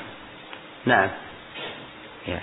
Dan di dalam As-Sahihain, di dalam riwayat Bukhari dan Muslim, ya, tentang kisah jatuhnya gigi salah seorang dari sahabat, Nabi berkata, kitabullah al-qisas. Di dalam kitab Allah disebutkan qisas. Disebutkan tentang apa? Tentang qisas. Maka qisas ini adalah hal yang dijelaskan ya di dalam Al-Quran dan diterangkan, disyariatkannya. Dan di dalam hadis juga yang diriwayatkan oleh Imam Al-Bukhari dan Imam Muslim dari hadis Ibnu Mas'ud, Rasulullah bersabda, la yahillu damu imri'in muslimin illa bi ihda thalath. Tidak halal darah seorang muslim kecuali salah satu dari apa? Dari 3. Nah, yang pertama adalah apa? An-nafsu bin nafs. Ya. Karena dia membunuh apa? Jiwa dibalas dengan jiwa. Dia membunuh jiwa, maka juga ya, dia dibunuh sama dengannya. Dan di dalam As-Sahihain juga, dalam riwayat Bukhari dan Muslim dari hadits Abi Hurairah, Rasulullah sallallahu alaihi wasallam bersabda, "Man qutila lahu qatil fa huwa bi khairin nadharaini." Siapa yang dibunuh ya, untuknya atau dibunuh darinya seorang keluarga yang terbunuh, maka dia memilih dari 2 yang terbaik. 2 pandangan yang terbaik. Imma yaftadi wa imma ayyaqtul. Apakah dia minta fidyah ya, atau minta fidyah, ini maksud dengan apa? Dia, atau dia minta agar supaya dia dibunuh, yaitu diqisas. Jelas ya? Maka ini yang disebut di dalam Al-Quran tentang al-qisas. Ya, dia dibunuh semisal dengan itu, kalau dimaafkan, maka Allah telah berfirman, "Faman 'ufiya lahu min akhihi syai'un fattiba'un bil ma'ruf wa ada'un ilaihi bi ihsan." Siapa yang dimaafkan untuknya dari saudaranya, ya, dimaafkan darinya sesuatu, maka disebutkan fattiba'un ilaihi bil ma'ruf. Diikuti dengannya dengan hal yang ma'ruf, wa ada'un ilaihi bi ihsan. Maksudnya dia membayar dia. Ya, di dalam hal ini. Baik. Ini sebagian ketentuan-ketentuan yang menjelaskan tentang hukum-hukum apa? Al-qisas. Ya. Hukum al-qisas. Baik. Ya. Asy-Syaukani rahimahullahu taala menjelaskan di sini, setelah kita terangkan pembahasan pertama adalah dalil tentang kewajiban qisas, sekarang beliau terangkan tentang syarat-syarat orang yang diqisas. Kata beliau, yajibu 'alal mukallaf al-mukhtar al-'amid idza ikhtara dzalika al-waratha wa illa falahum talabud diyah. Wajib qisas itu dijatuhkan terhadap mukallaf. Orang yang mukallaf mukhtar. Dia lakukan dengan sengaja, bukan terpaksa. Amid. Ya. Mukhtar amid. Dia sengaja di dalam perbuatannya. Dianya sendiri bukan terpaksa, dan perbuatannya sendiri adalah perbuatan yang disengaja. Ya. Bukan kesalahan darinya. Ya, bukan kesalahan darinya. Tapi dia sengaja. Nah, jelas ya? Dia sengaja. Ya. Baik. Dan tentang orang yang membunuh sengaja ini, dia diqisas.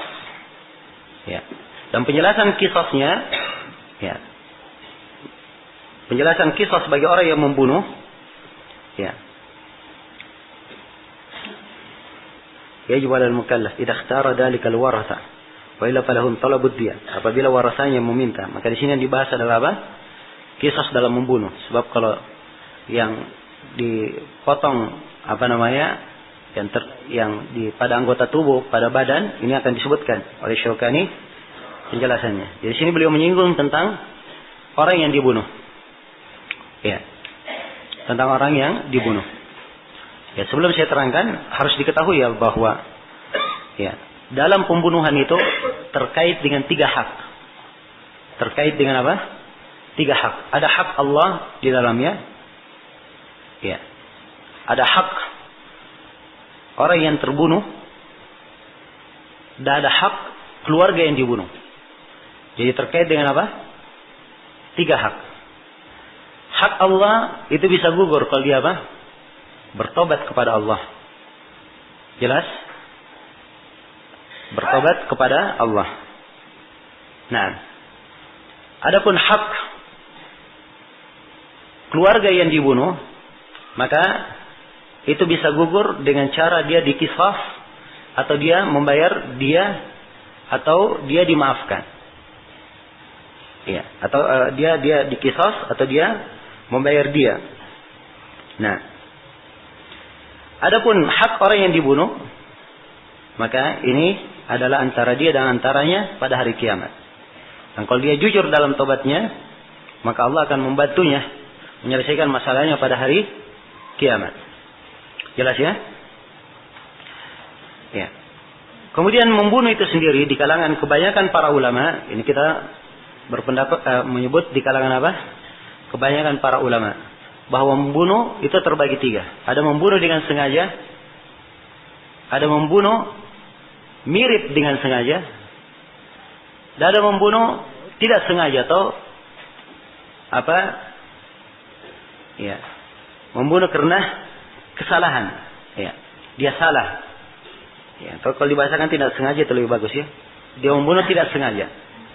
Jelas? Ini 3 pembagian. Ya. Dan ini pembagian yang dipegang oleh kebanyakan ulama. Di kalangan orang-orang Malikiyah, mereka hanya kenal 2 saja. Membunuh sengaja dan membunuh apa? Tidak sengaja. Berdasarkan nas Al-Quran. Sebab memang di Al-Quran hanya disebutkan apa? 2. Yang pertama disebutkan dulu membunuh tidak sengaja. Allah berfirman, "Wa ma kana lil mu'minin ay yaqtula mu'minan illa khata'a." Tidaklah seorang mukmin itu membunuh mukmin yang lainnya kecuali apa? Dalam keadaan tidak sengaja. Ya. Kemudian diterangkan bagaimana hukum orang yang membunuh tidak sengaja ini. Apa yang harus dia apa? Apa sanksi yang harus dia tanggung? Ya. Apa sanksi yang harus dia tanggung? Setelah itu di ayat berikutnya disebutkan waman yaqtul mu'minan muta'ammidan. Siapa yang membunuh jiwa seorang muslim dengan sengaja, maka inilah yang disebutkan hukuman yang berat untuknya. Jelas ya? Baik. Ini 2 yang disebut dalam Al-Quran. Adapun yang mirip sengaja, itu disebutkan di dalam hadits Rasulullah sallallahu alaihi wasallam. Haditsnya dikeluarkan oleh Imam 5 kecuali At-Tirmidzi dari Abdullah bin Amr bin As, dan haditsnya disahihkan oleh Syekh Al-Albani. Rasulullah sallallahu alaihi wasallam bersabda, "Ala inna qatilal khata'i ya shibahal amd qatilus sauti wal 'asa fihi mi'atun minal ibil minha arba'una fi butuniha auladuha." Ya. Kata beliau, ketahuilah sesungguhnya siapa yang dibunuh tidak sengaja mirip sengaja. Ya. Jadi disebut di sini mirip apa? Sengaja. Ini syibah al-amd. Berarti ini bagian yang ketiga. Ya, bagian yang ketiga. Ya, dikasih contoh seperti orang yang terbunuh karena apa? Karena cambuk dan karena tongkat. Ya, biasanya kalau orang dicambuk dia mati atau tidak? Ya, tidak mati. Tapi ini dicambuk langsung mati. Ya. Jelas? Maka ini dianggap apa? Mirip sengaja. Ya. Kalau dikatakan tidak sengaja dia cambuk, kan begitu? Ya. Kalau dikatakan dia sengaja, ya, juga dia tidak berniat apa? Membunuhnya. Ya, berarti dia apa? Mirip sengaja. Maka diberikan ketentuan oleh Nabi, dia membayar berapa? 100 onta. Ya. Dia membayar 100 onta. Ya. Dari onta ini, ya, dari onta ini 40 onta sedang hamil di dalam perutnya. Ya. Ini dilebihkan ya, di atas orang yang membunuh tidak sengaja. Ya, kalau orang yang membunuh tidak sengaja, maka dia juga membayar 100 onta, membayar dia, sebab dia itu akan diterangkan di bab dia, ya, dia itu ya dengan 100 onta dan ada rincian-rincian akan kita terangkan 100 onta, 200 kerbau atau 1000 kambing, ya, dan seterusnya dari keterangan di dalam dia. Ya. Jelas ya? Baik, saya belum selesai. Antum sekarang ada salah paham memahami. Ya. Saya belum selesai membahas masalah dia. Ya. Akan kita terangkan siapa yang menanggung ini. Akan kita jelaskan siapa yang menanggungnya. Jelas ya? Baik. Jadi secara global ya pembunuhan itu ada 3 bentuk di dalam syariat kita. Yang pertama adalah membunuh dengan apa?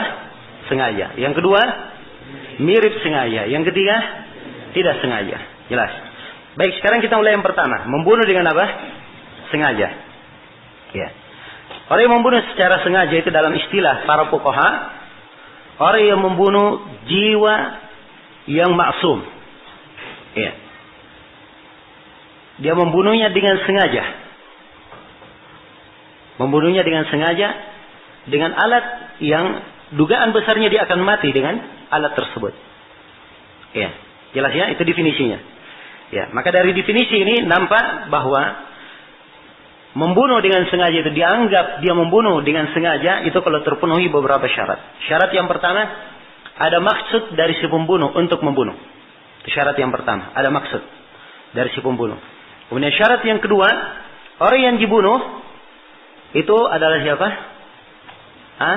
Anak Adam yang maksum darahnya. Yang apa? Maksum darahnya, terjaga darahnya. Ya. Maksudnya dia adalah apa? Seorang muslim. Ya, kemudian yang ketiga, ya, dia membunuh dengan alat yang secara kebiasaan itu alat akan membunuh. Ya. Jelas ya? Apakah ya, benda tajam maupun selain dari benda tajam. Tapi biasanya kalau dipakai dengan alat itu biasanya apa? Orang itu mati. Jelas sampai sini? Baik. Jadi kalau syarat ini tidak terpenuhi, ya, maka dia tidak dianggap membunuh apa? Membunuh sengaja. Ya. Dan membunuh sengaja ini para ulama sebutkan 9 bentuk. Ya, yang disebutkan bahwa ini masuk di dalamnya membunuh dengan sengaja. Ya, menurut istiqra, penelitian. Ya, dan apa yang terjadi setelahnya itu dikiaskan dengan ini. Nah, yang pertama dia membunuh, yang di antara bentuk yang sengaja yang pertama, ya, dia melukai pada badan, ya, orang tersebut, ya, dengan pisau dan dengan duri atau semisalnya yang akan keluar darinya darah sehingga apa? Membunuhnya. Nah, itu yang pertama. Ya, dia bunuh pada bagian yang kalau dilukai di situ akan mengalirkan darah sampai dia apa? Dia mati.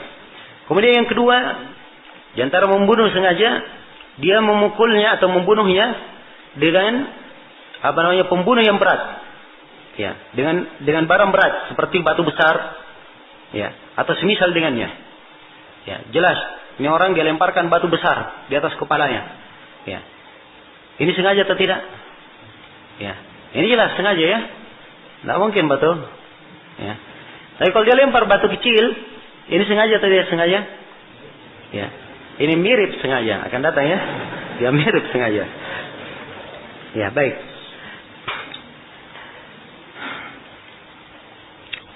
Kemudian yang ketiga, ya, di antara bentuk membunuh sengaja, dia lempar ke hewan, ke binatang buas.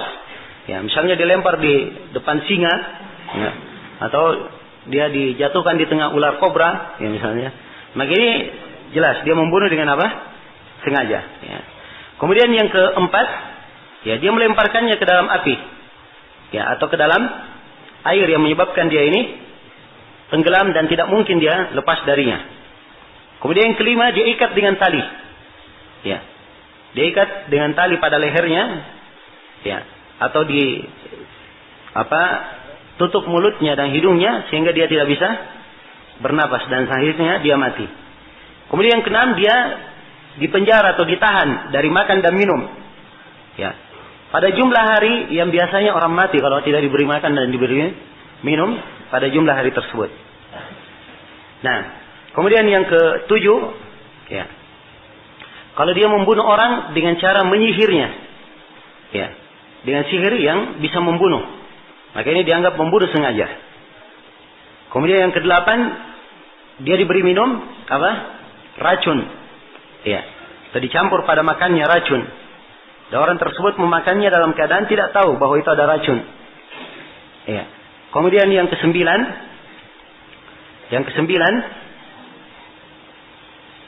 dari bentuk apa? Membunuh sengaja. Ya.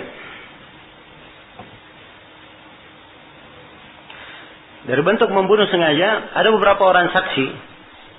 Ya, ada orang misalnya beberapa orang saksi, dia berkata kepada si fulan, bunuh orang itu. Ya, dan kami yang menjadi saksi nanti untuk kamu. Ya, maka dia pun membunuh. Akhirnya, ya, majulah 4 orang. 4 orang ini semuanya mempersaksikan bahwa dia membunuh orang tersebut karena dia apa? Karena dia berzina. Jelas ya? Mempersaksikan. Tapi setelah itu para saksi ini setelah naik di mahkamah, para saksinya mundur. Ya. Dari persaksian. Akhirnya dia kena apa? Ya, kena hukum bunuh karena tidak ada apa? Tidak ada saksi. Maka kalau si saksi setelah itu dia bertobat dan mereka berkata kami melakukan itu sengaja untuk membunuhnya, maka mereka juga dibunuh karena itu. Karena mereka dianggap apa? Membunuh orang dengan apa? Dengan sengaja. Ya, jelas ya? Baik, ini bentuk membunuh dengan sengaja. Ya. Adapun membunuh mirip sengaja, itu diberi definisi oleh para fuqaha. Ya. Dia memaksudkan membuat sebuah kriminal pada seorang yang tidak membunuhnya, ya, dalam ukuran kebanyakan orang. Ya, dalam ukuran kebiasaan tidak membunuhnya. Nah, jelas ya? Jadi kadang ada orang yang membuat jinayah kepada orang, dia melakukan perbuatan melampaui batas terhadap seseorang, ya, dengan perbuatan yang kebiasaannya tidak membunuh dengan hal tersebut. Apakah maksudnya karena ada permusuhan atau karena mendidik dan lain-lainnya itu tidak diperhitungkan di sini. Yang jelas dia apa? Biasanya tidak membunuh tapi subhanallah mati. Ya. Jelas ya? Anggaplah seorang guru misalnya dia mau didik anaknya, muridnya. Ya. Dia pukul muridnya dengan tongkat. Ya. Mati muridnya. Ya, jelas ya? Maka ini membunuh apa? Mirip sengaja. Ya. Membunuh ya, mirip sengaja. Yang ada rincian ya di dalam masalah ini. Kalau misalnya sifatnya seperti yang disebutkan tadi. Itu ada silang pendapat di kalangan para ulama dalam bentuk yang saya sebutkan. Baik, saya beri bentuk umum saja supaya agak lebih jelas bahwa mirip membunuh seperti yang dicontohkan oleh Nabi. Kalau misalnya dia memukul dengan tongkat atau dia mencambuk dengan cambuk, biasanya tidak mati dengan hal tersebut. Tapi yang terjadi dia mati. Nah, itulah yang disebut dengan apa? Ya, mirip membunuh. Nah, baik, mirip membunuh ini dari sisi hukumnya, hukum dianya, ya akan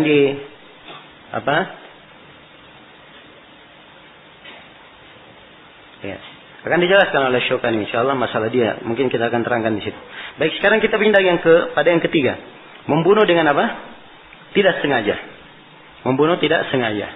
Ya, tidak sengaja itu adalah dia tidak memaksudkan untuk membunuhnya. Dia berbuat sebuah perbuatan, ya.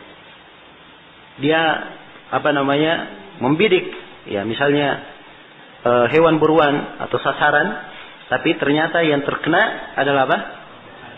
Adalah orang yang terjaga darahnya. Nah, maka ini dianggap apa? Dianggap tidak sengaja. Dianggap tidak sengaja. Demikian pula anak kecil. Itu kalau dia terjadi misalnya anak kecil dan orang yang gila dia membunuh, maka ini dianggap membunuh apa? Tidak sengaja. Jelas ya? Ya. Dan demikian pula kalau misalnya seorang menggali sebuah sumur, ya, menggali sebuah sumur di jalan, kemudian tiba-tiba ada yang jatuh di dalamnya, maka ini dianggap sebagai membunuh apa? Tidak sengaja. Sebab dia menggali mungkin ada maksud dia menggalinya. Ya, kecuali kalau dia sengaja menggali untuk membuat orang jatuh di situ, ya, maka ini lain lagi masalahnya. Ya, baik. Jadi dia asalnya tidak ada maksud untuk membunuh. Nah, dan tentang orang yang membunuh tidak sengaja ini dalam Al-Quran dibagi menjadi 2. Dibagi menjadi 2. Baik, kita baca ayatnya ya. Wa man qatala mu'minan khata wa ma kana lil mu'minin ay yaqtula mu'minan illa khata. Tidaklah pantas seorang mukmin membunuh mukmin yang lainnya kecuali kalau terjadi dalam keadaan tidak sengaja. Maka diterangkan bagaimana hukumnya. Wa man qatala mu'minan khata'an, siapa yang membunuh seorang mukmin tidak sengaja, fatahriru raqabah, maka dia membebaskan seorang budak mukminah, wa diyatun musallamatun ila ahlihi illa ayasaddaqu, dan dia membayar diyah yang diserahkan kepada keluarganya kecuali kalau mereka bersedekah. Ya. Nah, kemudian diterangkan kaum yang lainnya, bentuk membunuh khata yang lain. Fa in kana min qaumin aduwwil lakum wa huwa mu'min, kalau dia dari kaum yang musuh kalian tapi dia mukmin, ya ini tentang kisah ya seorang mukmin yang hidup di negeri kafir. Dia misalnya mukmin di penjara atau dijadikan tawanan, kemudian dipaksa ikut apa? Ikut berperang. Dan akhirnya dia terbunuh. Ya, ini yang dimaksud ya, kedua di sini. Atau dia hidup di negeri kafir, ya, dia masuk Islam, tidak diketahui bahwa dia apa? Masuk Islam, tapi berhubung karena ada di barisan, ya, apa orang-orang kafir, maka dia ikut terbunuh. Maka ini dimaksud dalam ayat, fa in kana min qaumin aduwwil lakum wa huwa mu'min, kalau dia dari kaum musuh kalian dan dia adalah mukmin, maka fatahriru raqabatin mu'minah. Ya, kewajibannya hanyalah apa? Hanya membebaskan raqabah mu'minah, ya, budak mukminah. Baik. Jelas ya? Ya, kemudian dikatakan wa in kana min qaumin bainakum wa bainahum mitsaq fadiyatun musallamatun ila ahlihi wa tahriru raqabatin mu'minah. Ya. Dan kalau dia adalah dari kaum antara kalian dan antara mereka ada perjanjian. Nah, ini dia membunuh dari orang yang ada perjanjian padanya, ada muahad dengannya. Ya. Ada muahad. Dia terbunuh di situ, fadiyatun musallamatun ila ahlihi wa tahriru raqabatin mu'minah. Maka dia menyerahkan, dia yang diserahkan kepada keluarganya, ya, dia yang diserahkan kepada keluarganya, dan dia membayar apa? Dan dia juga membebaskan seorang budak. Jadi ini asalnya dia disebutkan di sini apa? Dia ada yang disebutkan juga apa? Membebaskan budak. Ya, kalau dia itu akan diterangkan nanti. Dia itu ditanggung oleh apa? Oleh al-aqilah. Ditanggung oleh kerabat dari orang yang membunuh tidak sengaja ini. Dia menanggungnya. Sama dengan orang yang mirip sengaja. Ditanggung oleh akilahnya. Tapi masalah membebaskan budak, ini adalah kafarah dia. Dia sendiri secara pribadi. Dia membebaskan budak. Nah, kalau dia tidak mampu, baru datang. Faman lam yajid, siapa yang tidak mampu membebaskan budak, fasiyamu syahraini mutatabi'aini. Maka dia berpuasa 2 bulan berturut-turut. Taubatan minallah. Ya, taubat dari Allah, wa kana Allahu aliman hakima. Dan sungguhnya Allah Maha mengetahui lagi Maha bijaksana. Ya. Baik, jelas ya? Kemudian setelah itu Asy-Syaukani rahimahullah menjelaskan. Ya. Jadi saya ulangi dulu, Asy-Syaukani berkata, yajibu 'alal mukallaf al-mukhtar al-'amid idza ikhtara dzalika al-warathah. Apabila ahli warisnya memilih hal tersebut, mereka memilih untuk qisas, maka itu wajib kalau dipilih. Ingat ya, ahli warisnya.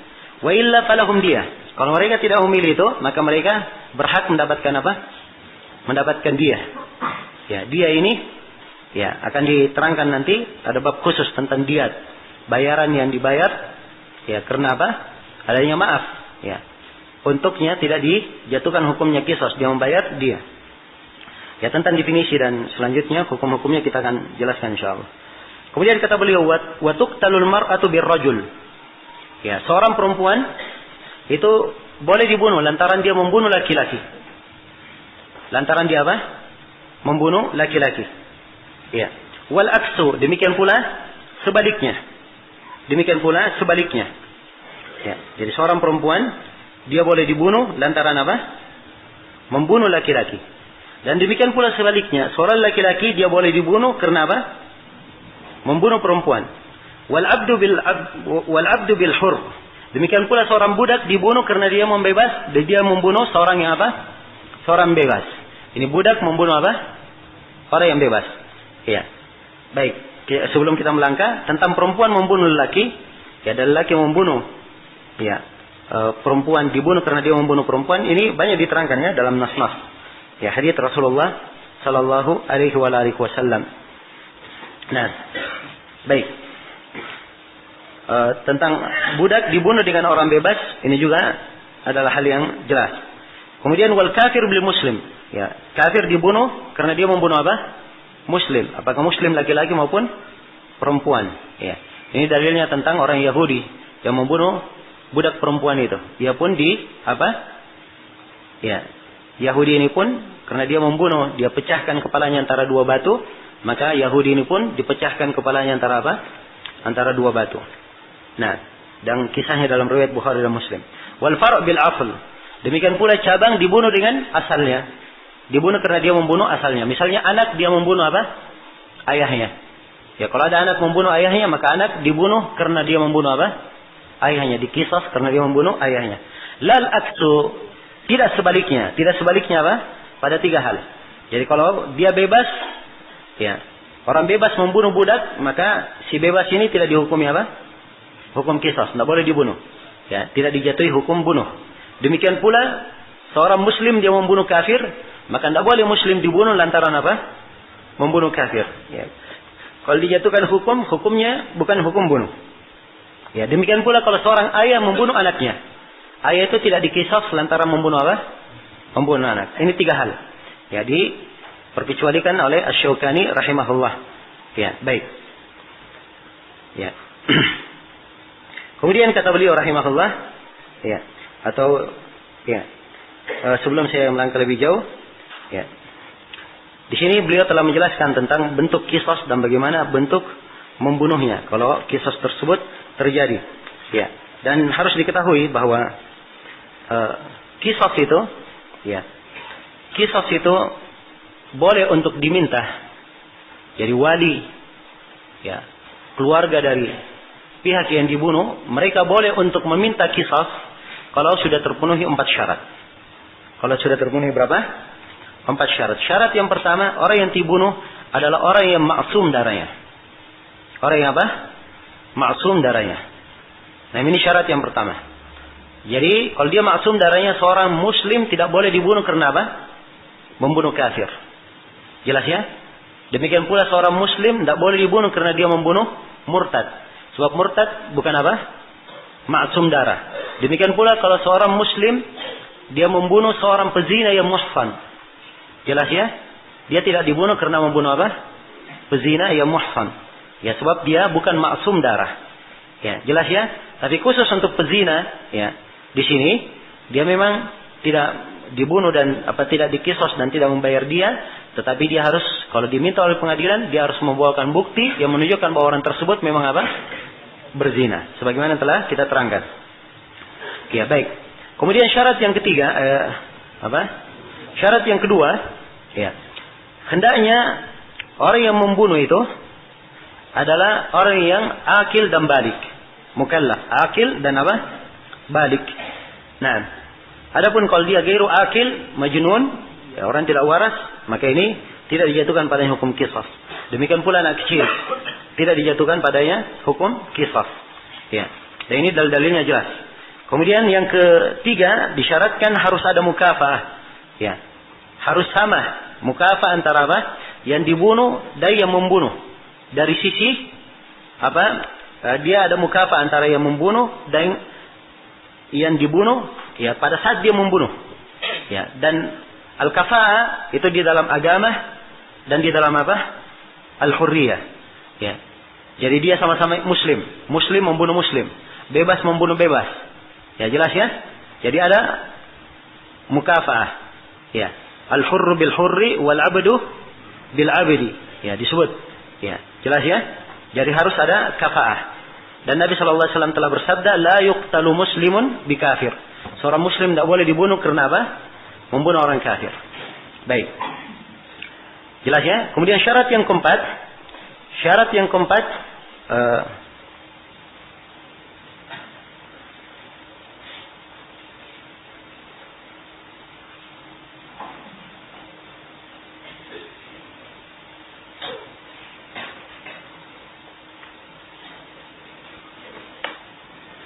Ya.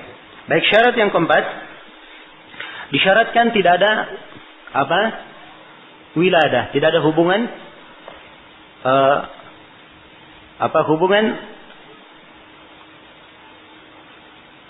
kelahiran, tidak ada hubungan kelahiran. Ya, ini yang tadi yang kita maksudkan bahwa seorang ayah dia tidak dibunuh karena membunuh apa? Karena membunuh anaknya ke bawah. Kalau dia membunuh anaknya, cucunya, cicitnya, maka dia tidak apa? Tidak dibunuh karenanya.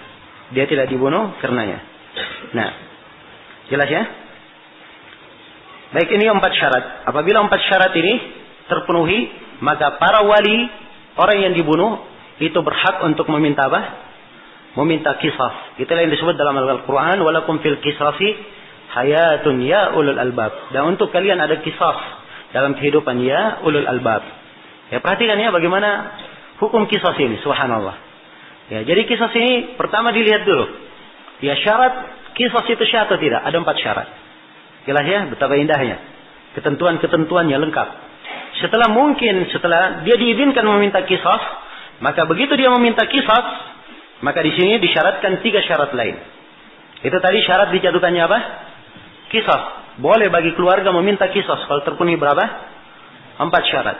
Tapi kalau keluarga ingin mengqisas, disyaratkan apa? 3 syarat lain. Ya, syarat yang pertama, ya. Nah, syarat yang pertama, orang yang meminta qisas ini dia adalah mukallaf.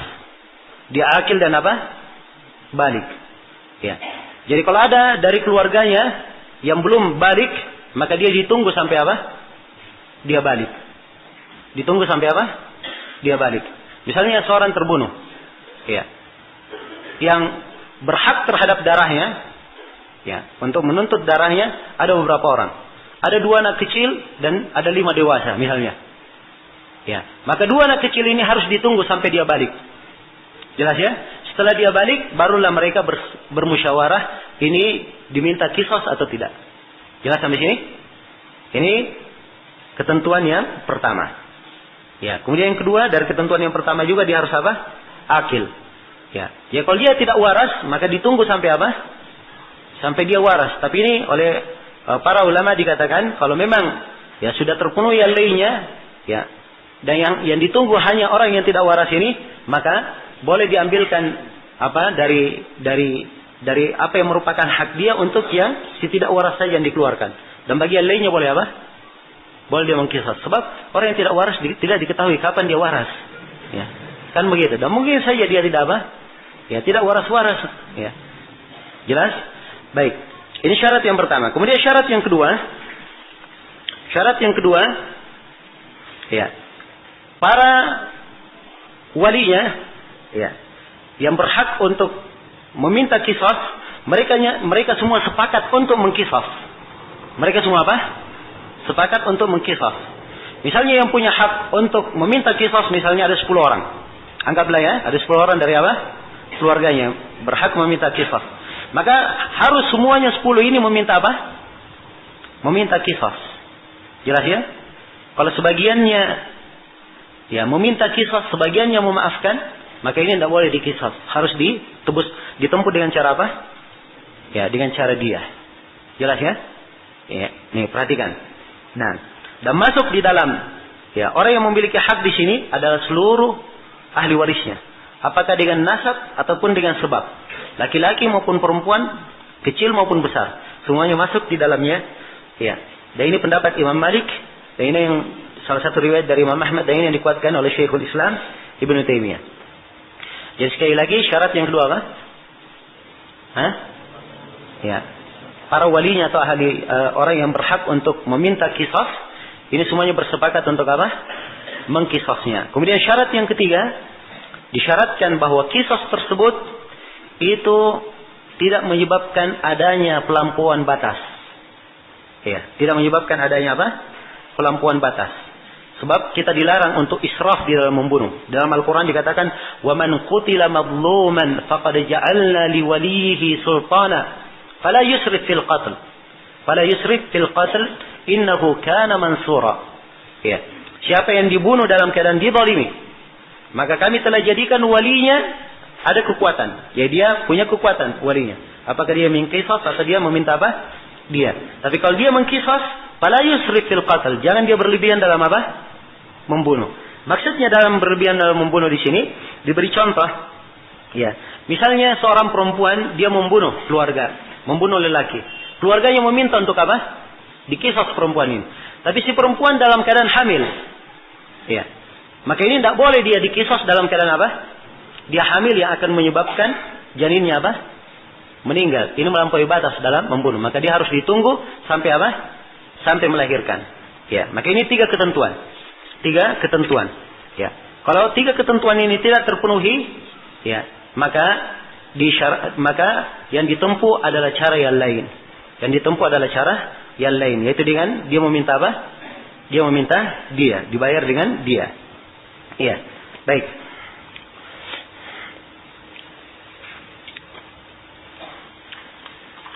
Kemudian Syaukani rahimahullah taala berkata, "Wa yathbutul qisasu fil a'dha." Ya, wa nahwiha wal juruh ma'al imkan. Dan qisas itu syah pada anggota-anggota tubuh dan semisalnya. Demikian pula pada luka-luka. Ya, sesuai dengan kemungkinan. Ya, ini dalilnya ayat. Wa katabna alaihim, kami tetapkan atas mereka jiwa dikisos dengan jiwa. Jiwa dikisos lantaran dia membunuh apa? Jiwa. Kisos dengan mata lantaran dia ya, apa? Juga berbuat pelampauan batas terhadap mata. Ya, jadi mata dengan mata, hidung dengan hidung, telinga dengan telinga, gigi dengan gigi, dan demikian pula luka dikisos dengan apa? Dengan luka. Ya, jelas ya? Ini dalil apa yang disebutkan oleh Asy-Syaukani rahimahullahu taala. Nah, tapi para ulama di sini mensyaratkan untuk kisos pada apa? Anggota-anggota tubuh ini dan luka, mereka syaratkan beberapa syarat. Ya, syarat yang pertama, ya. Syarat yang pertama pada anggota tubuh yang bisa dikisos, disyaratkan anggota tubuh itu kalau dikisos dengannya, maka tidak dikhawatirkan dia menjadi apa? Menjadi busuk atau menjadi bangkai. Ya. Jadi kalau misalnya dipotong tangannya akan mengakibatkan, ya misalnya dia memotong tangan orang, kemudian tangannya kalau dipotong maka akan mengakibatkan apa namanya? Ini menyebabkan apa? Menjalar ke tempat yang lainnya juga menjadi rusak, maka ini tidak diperbolehkan. Ya, tidak dengan cara apa?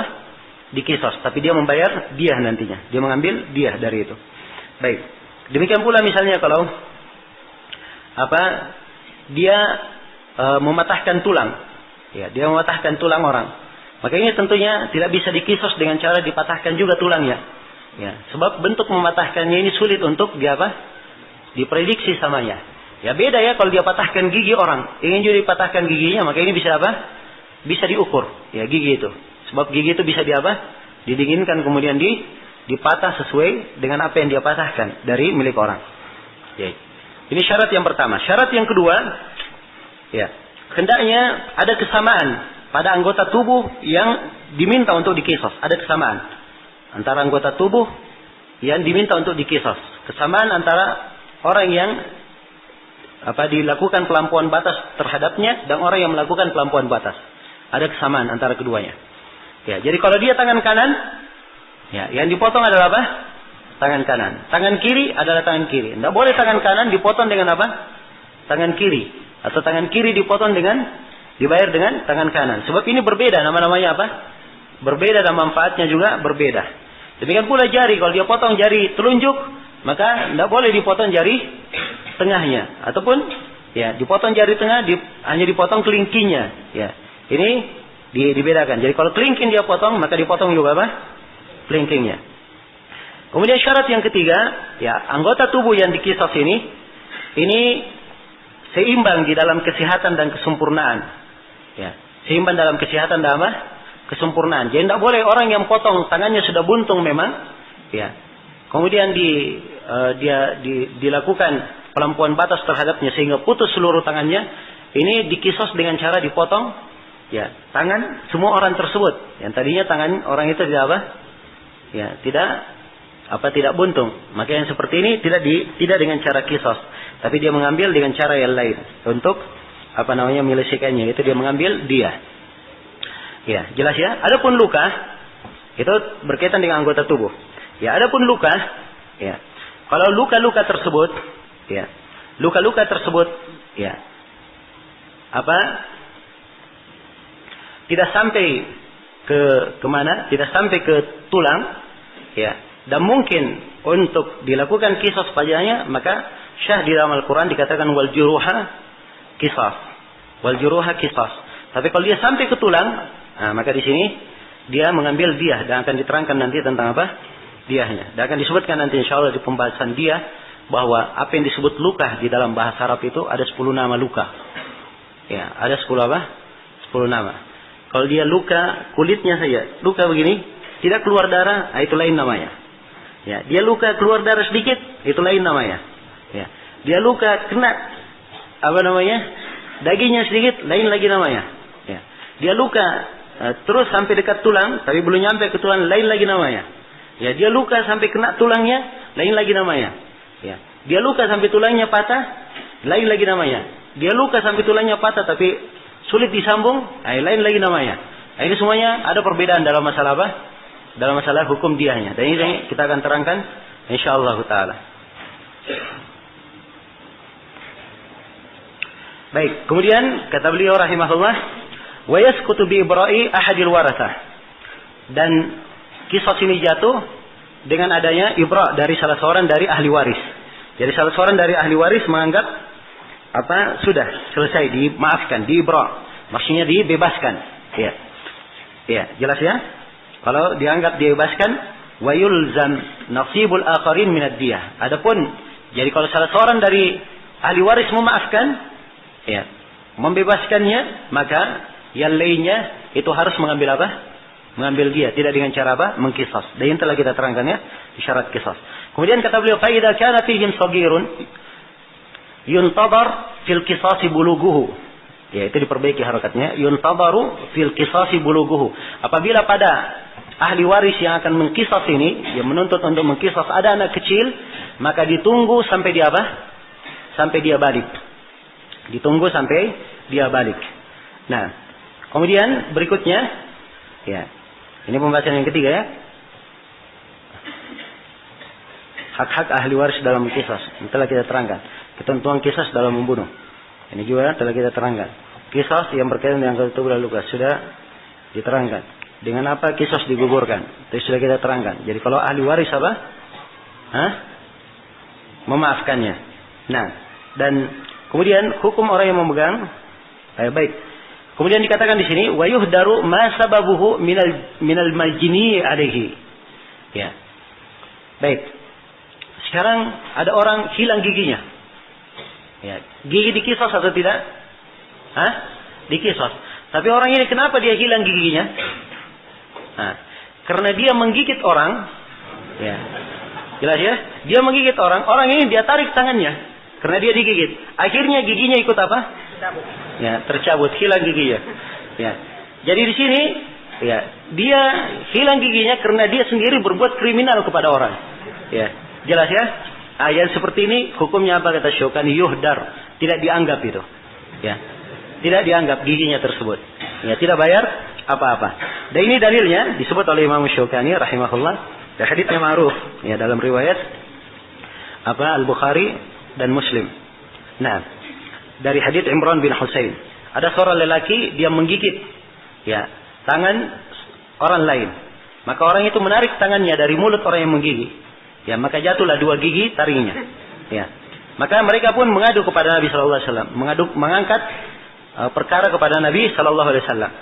Maka Nabi sallallahu alaihi wasallam bersabda, "Ya'uddu ahadukum yada akhihi kama ya'uddul fahlu?" Ya. Apakah salah seorang dari kalian menggigit tangan saudaranya seperti hewan jantan menggigit? Ya. Kata Nabi, "La dia laka." Ya, tidak ada dia bagi kamu. Jelas ya? Tidak ada dia bagi kamu. Dan ini pendapat jumhurul ulama. Bahwa tidak ada dia di dalam hal ini. Nah, jelas ya? Jadi kalau dia menjadi sebab, maka tidak ada dia. Demikian pula orang yang ngintip misalnya. Ada orang ngintip di rumah orang. Ya. Ada orang yang ngintip di rumah orang. Kemudian orang tersebut marah, dilempar orang ini. Ya. Luka matanya, menjadi buta dia karena dilempar. Ya. Maka ini tidak ada dia. Ya, sebab dia sendiri yang apa? Menjadi sebab dia seperti itu. Kenapa dia ngintip ke rumah orang? Ya, jelas ya. Dan ini telah disebutkan dalam sebagian hadits Nabi sallallahu alaihi wasallam tentang ini. Baik. Kemudian kata beliau rahimahullah, ya. Wa idza amsaka rajulun wa qatala akhar, ya. Qutila al-qatil wa hubisa al-mumsik. Nah, ini kalau misalnya ada orang yang dibunuh, ya. Salah satunya dibunuh dua orang yang terlibat di dalamnya. Ya, jadi satu yang membunuh dan satunya hanya memegang saja. Ya, maka yang membunuh dia diqisas dengan dibunuh dan satunya lagi dengan apa? Dia dipenjara. Dan satunya dengan dia dipenjara. Dan ini oleh Syaukani ditekankan di sini. Beliau berdalilkan dengan sebuah hadits yang diriwayatkan oleh Ad-Darqutni. Nah, diriwayatkan oleh Ad-Darqutni dari Ibnu Umar. Ya, tapi Ad-Darqutni sendiri menyebutkan bahwa hadits ini adalah hadits yang mursal dan lebih beliau tarjih riwayatnya sebagai hadits yang mursal. Nah, sebagai riwayat yang mursal. Baik, maka ini hukum tentang masalah ini. Ini pembahasan sebenarnya dia kembali ke mahkamah. Ya, sebab dilihat. Ya, orang yang memegang ini, ya, dia apa kedudukannya memegang? Ya. Jelas ya? Apa kedudukannya dia memegang? Ya, sebab dimaklumi orang yang menjadi sebab terbunuhnya walaupun bukan langsung dia membunuh, dia juga dihukum apa? Dihukum bunuh. Ada yang menyuruh misalnya. Ada orang yang membunuh, tapi yang membunuh ini karena dia apa? Ya, dia disuruh untuk membunuh. Ya, jelas? Maka yang menjadi sebab ini itu juga dianggap apa? Dianggap membunuh. Ya, sebab Nabi Shallallahu Alaihi Wasallam telah menyebutkan tentang celaan terhadap orang yang mencela orang tuanya. Maka seorang sahabat berkata, ya Rasulullah, ya, kenapa bisa seorang mencela orang tuanya? Maka Nabi Shallallahu Alaihi Wasallam bersabda, dia mencela orang tua orang lain, kemudian orang tua itu dia kembali mencela orang tua dia. Ya. Jadi dia tidak mencela orang tuanya langsung, tapi dia menjadi sebab orang tuanya apa? Dicela. Ya. Tapi oleh Nabi dia disebut sebagai orang yang mencela apa? Orang tuanya. Ini dalil di dalam masalah ini. Ya. Baik, kemudian kata beliau, rahimahullah, wa fi qatlil khata'i ad-diyatu wal kafarah, wa ma laysa bi'amdin wa huwa ma laysa bi'amdin, wa aw min sabiyyin aw majnun. Nah, kata beliau, dan di dalam membunuh al-khata', ya, dan di dalam membunuh salah, itu membayar diyah dan ada kafarah. Ya, kalau dia membunuh tidak sengaja, maka ada diyah dan ada apa? Ada kafarah. Ya, jelas ya. Jadi itu urutannya. Ya. Sekarang kita ada 3 jenis membunuh. Yang pertama membunuh apa? Sengaja. Membunuh sengaja ini dikisas atau dia apa? Membayar apa? Membayar diyah. Baik. Kemudian yang kedua dia membunuh apa? Mirip sengaja. Maka ini dia bayar diyah dan membayar apa? Membayar kafarah. Ya. Kalau dia membunuh tidak sengaja, maka dia apa? Ya. Membunuh tidak sengaja. Maka dia bayar dia dan bayar kafarah juga. Ya. Sama ya dengan yang mirip sengaja. Perbedaannya apa? Kalau mirip sengaja, kalau misalnya dia bagi orang yang tidak sengaja 100 ekor onta biasa, ya, 100 ekor onta semuanya betina, maka untuk dia orang yang membunuh mirip sengaja 40 dari 100 itu disyaratkan semuanya harus apa? Harus hamil. Ya, ini perbedaannya. Baik ya. Kemudian kata beliau, huwa ma laysa bi'amd. Ini untuk orang yang tidak membunuh amd. Ya. Au min sabiyyin.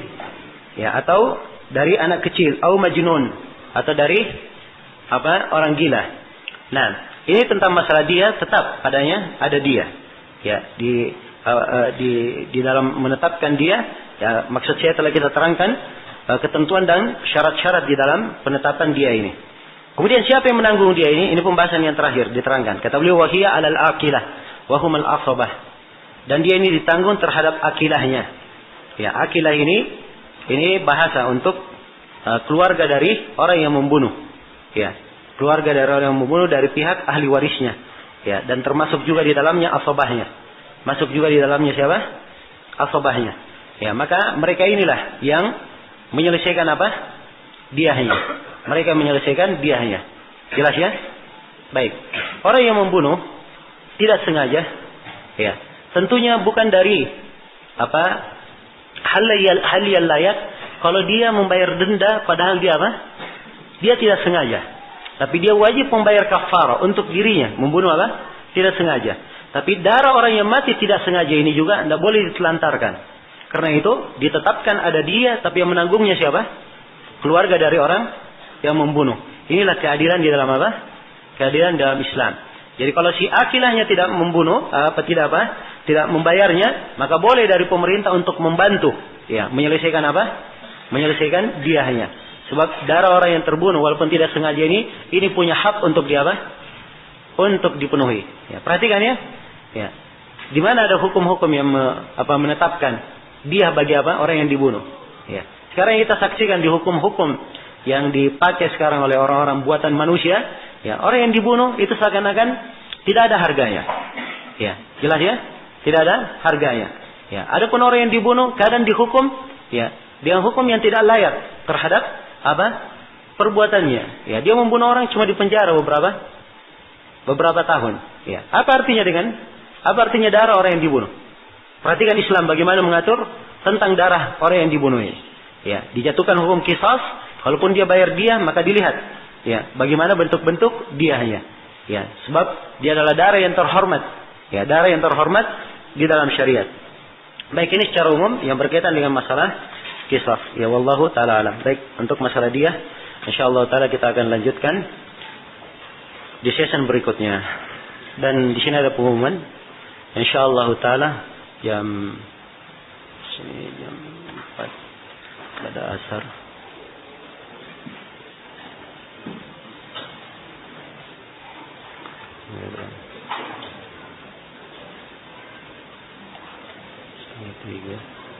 Ya, mungkin sekitar jam 8:30 atau jam 9.